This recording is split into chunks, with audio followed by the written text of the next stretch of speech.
मुंबई के अंधेरी में वैसे तो बहुत से ऑटो चलते हैं, लेकिन चौराहे पर एक शाम सिग्नल के पास एक काले रंग का ऑटो सिग्नल तोड़ते हुए जा रहा था। ट्रैफिक पुलिस का एक सिपाही उसका पीछा करने लगता है। कुछ दूर जाने के बाद ऑटो एक सुनसान रोड पर मुड़ जाता है। ट्रैफिक पुलिस का सिपाही उसका पीछा नहीं छोड़ता और एक वीराने में ऑटो ड्राइवर ट्रैफिक पुलिस से तंग होकर अपना ऑटो रोक लेता है। अरे यार, मैं तो ऐसे ही परेशान हूँ, तुम मेरा पीछा क्यों कर रहे हो? तुमने ट्रैफिक रूल को तोड़ा है, चलो फाइन भरो। एक तो सुबह से मुझे कोई सवारी नहीं मिली और ऊपर से तुम मेरा दिमाग खराब कर रहे हो। मैं तो ये सोच रहा हूँ कि अपने ऑटो में तेल कैसे डलवाऊं। अभी तुम्हारे ऑटो को थाने लेकर चलता हूँ, उसके बाद तुम्हारे पास पैसे भी हो जाएंगे। चलो थाने। देखो भाई, मैं कहता हूँ कि आप चुपचाप चले जाओ। मेरे ऑटो में तो तेल भी नहीं है, मैं थाने कैसे जाऊँगा? अच्छा तो ये बात है, चल जितना तेल है उतना ही दूर ले चल। पेट्रोल पंप पर मैं तेरी गाड़ी में तेल डलवा दूंगा। यार क्यों मूड खराब कर रहे हो मेरा? और इतना कहते ही ऑटो ड्राइवर का चेहरा बदलने लगता है। उसकी आंखें लाल होने लगती हैं, उसके दांत बाहर आने लगते हैं जिसमें खून लगा रहता है और ऑटो वाला ट्रैफिक पुलिस की गर्दन को पकड़ लेता है। ट्रैफिक पुलिस अपने आप को छुड़ाने का प्रयत्न करता है, लेकिन ऑटो वाला उसे मार देता है और मारकर उसकी लाश को ऑटो में रखकर कुछ दूर ले जाकर झाड़ियों में फेंक देता है। ट्रैफिक पुलिस वाले को ना देखकर शहर की पुलिस परेशान हो जाती है। ट्रैफिक पुलिस वाले के गायब होने की सूचना पूरे मुंबई शहर में फैल जाती है। ऑटो वाला इस खबर को पढ़कर मन ही मन बहुत खुश होता है। रात के अंधेरे में ऑटो ड्राइवर अपने ऑटो को लेकर फर्राटे भरते हुए सड़क पर जा रहा है। अचानक उसे एक यात्री हाथ देता है। ऑटो रुक जाता है, यात्री उसमें बैठता है। ऑटो वाला उससे कहता है, अरे कहाँ जाना है भाई? इतनी रात क्या तुम सड़क पर क्या कर रहे थे? भाई मैं भी तुम्हारे जैसा ही शैतान हूँ, चलो हम दोनों मिलकर शिकार की तलाश करते हैं। मैंने कल ही एक पुलिस वाले को अपना शिकार बनाया है। हाँ मैंने सुना था। अब तो और मजा आएगा, हम दोनों मिलकर शिकार करेंगे। ये कहकर वो दोनों ऑटो से अपने शिकार की तलाश में चल देते हैं। कुछ ही दूरी पर चलने के बाद उन्हें एक औरत हाथ देती हुई दिखाई देती है।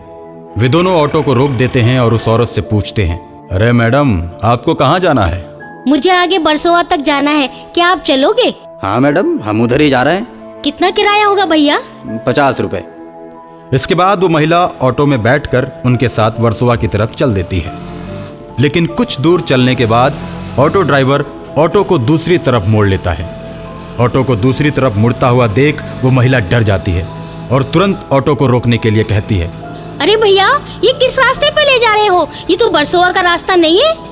महिला के इतना कहने के बाद वे दोनों अपना रूप बदल देते हैं और महिला की तरफ मुड़कर उससे कहते हैं, हम कोई ऑटो ड्राइवर नहीं है, हम तो भूत हैं और रोज अपने शिकार की तलाश में निकलते हैं और आज हमारा शिकार तुम हो।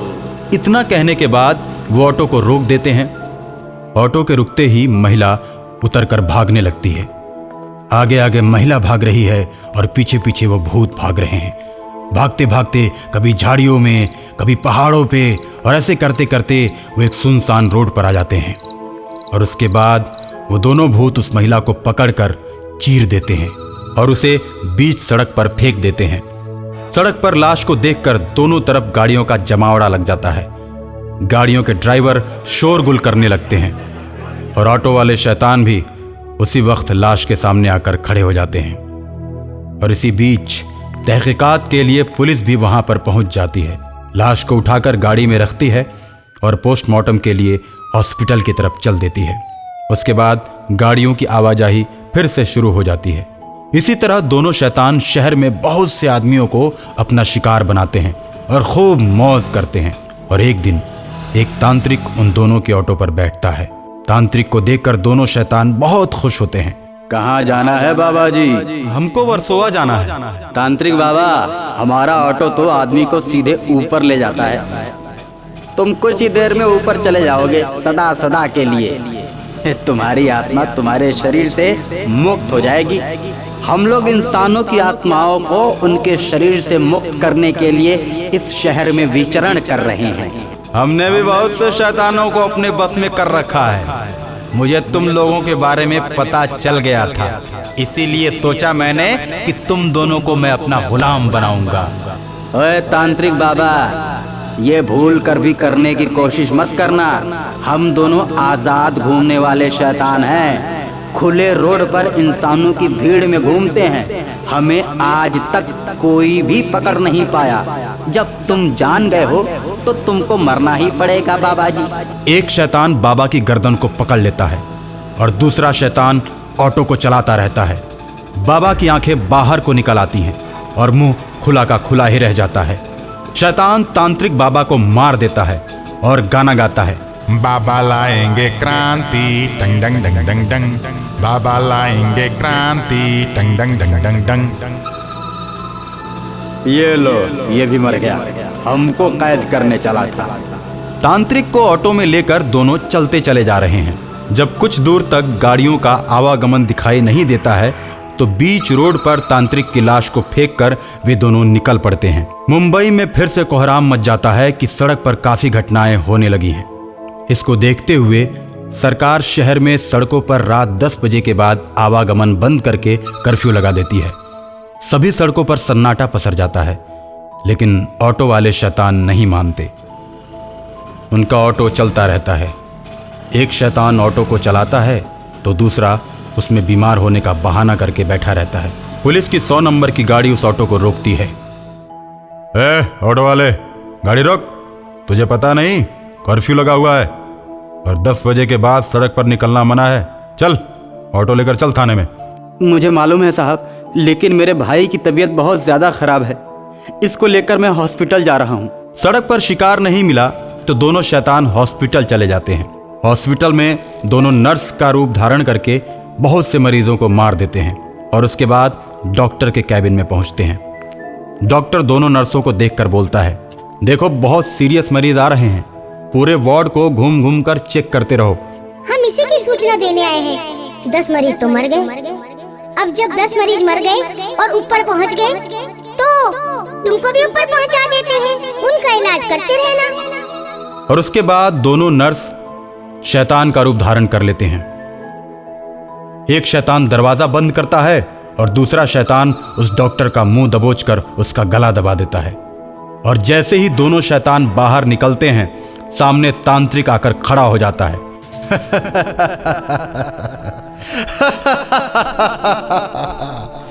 तुम्हें क्या लगा कि मैं मर गया?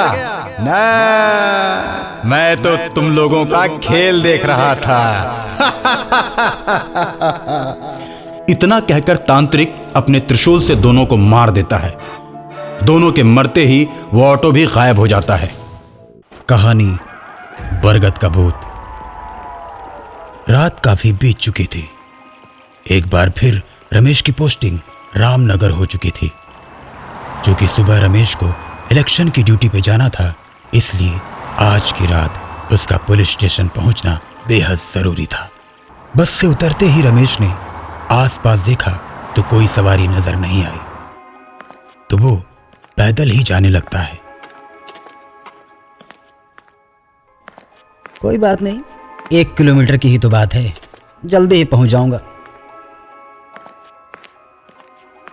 रमेश अपना बैग और बंदूक लिए तेजी से चल रहा था और जैसे ही बरगद के पेड़ के पास पहुंचा, पीछे से एक आवाज आई, आ गए तुम? रमेश डर जाता है। पीछे मुड़कर देखता है तो कोई नहीं है।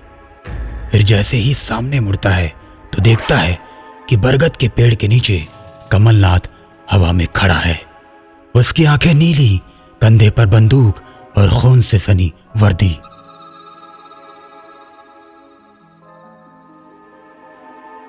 आखिरकार तुम आ ही गए रमेश। मैं कब से इस घड़ी का इंतजार कर रहा था। अब मैं तुम्हें तुम्हारे कर्मों की सजा दूंगा। इतना कहकर कमलनाथ रमेश का गर्दन दबोच लेता है।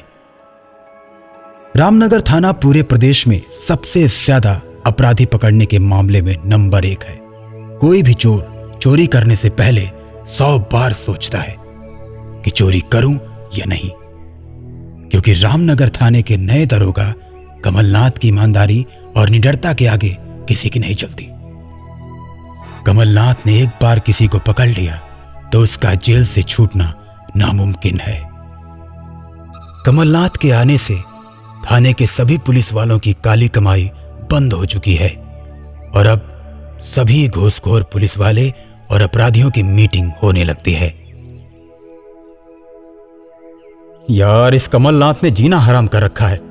न खुद खाता है और न खाने देता है। भाई, हमारे बारे में भी सोचो।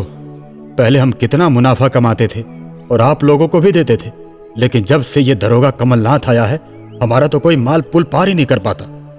ये जब तक रहेगा तब तक हम लोग भिखारी ही रहेंगे। सब लोगों की बात खत्म हो जाने के बाद रमेश बोलता है, अरे आप सभी लोग निश्चिंत रहिए, कमलनाथ का कुछ हल जरूर निकलेगा। और अगले दिन रामनगर थाने में सभी पुलिस वाले मौजूद रहते हैं कि तभी दरोगा कमलनाथ के टेबल पर फोन बजता है।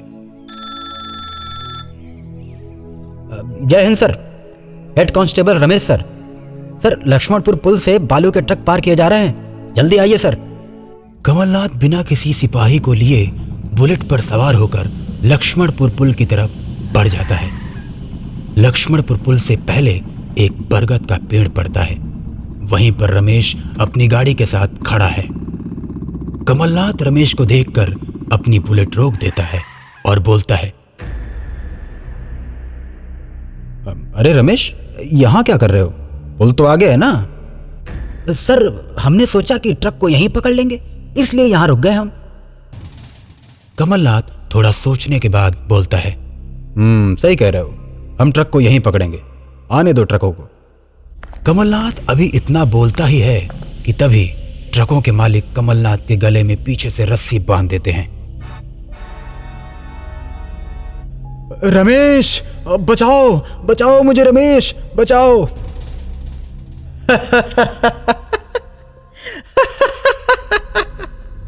कमलनाथ, तूने हम सब के नाक में दम कर रखा था। न तू खुद खाता और न हमको खाने देता था, इसलिए हमने सोचा कि तुझे रास्ते से हटाना ही ठीक है। इतना कहकर रमेश और ट्रकों के मालिक कमलनाथ को बरगद के पेड़ से सटे खाई में उसकी मोटरसाइकिल के साथ फेंक देते हैं, जिससे कि ये एक एक्सीडेंट लगे।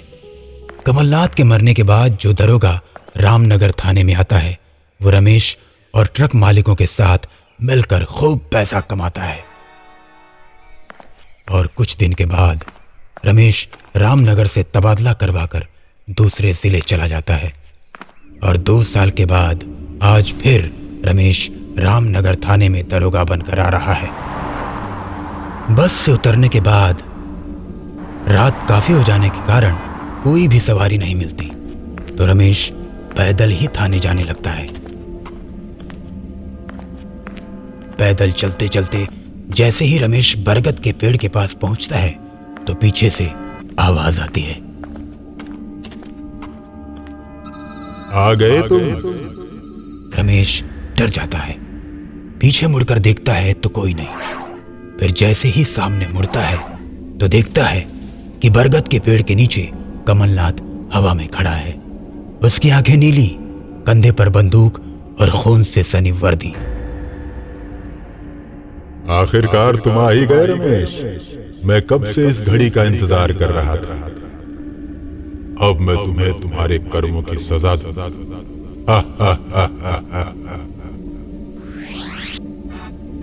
इतना कहकर कमलनाथ रमेश का गर्दन दबोच लेता है। रमेश कमलनाथ को देखकर डर जाता है। अरे सर, हमको माफ कर दो, मुझसे बहुत बड़ी गलती हो गई थी सर, मुझे छोड़ दो। तुमको कैसे छोड़ दूं? आज तो अपना बदला पूरा जरूर करूंगा। इतना कहकर कमलनाथ रमेश की गर्दन काट कर अलग कर देता है और उसे मार डालता है।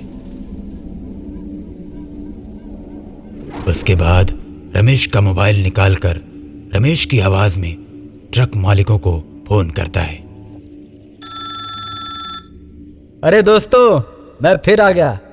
पैसे कमाने का समय आ गया है और अब तो मैं थाना इंचार्ज बन के आया हूँ। मिलना है तो जल्दी आओ बरगद के पेड़ के पास, वहीं पर मैं खड़ा हूँ।